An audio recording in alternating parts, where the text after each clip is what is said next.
Hi, Clint Coons here with Anderson Business Advisors, and in this session we're going to discuss insuring property when it's held inside of a land trust. Because a lot of people, when they transfer property into the land trust, the question always comes up, what do I do about my insurance policy? Especially if you have a mortgage on your property, because you want to make sure that your insurance stays up to date and you're insuring the proper parties.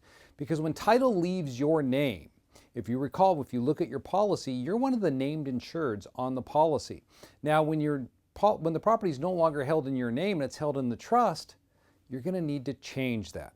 And so what you need to do is you need to make sure that your trust is one of the named insureds under your policy.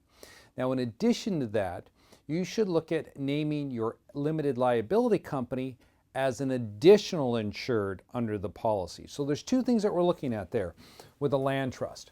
We want to have our land trust itself, this is the land trust, as a named insured. And then we want to have the LLC, which is the beneficiary down here. This is the Benny. We want to have that as an additional insured under the policy. Okay. Now, this can be difficult for many people when they're working with their insurance providers, because a lot of insurance providers, they're just not accustomed to dealing with land trusts or limited liability companies, and they don't understand what it is you're doing. And so you're forced to try to explain something to them that is foreign, and then it causes problems with the policy. So what you might want to do then is switch your insurance provider to someone who is accustomed to working with land trusts or with limited liability companies. One of the insurers that I've come across is a company called the National Real Estate Insurance Group. You can Google them.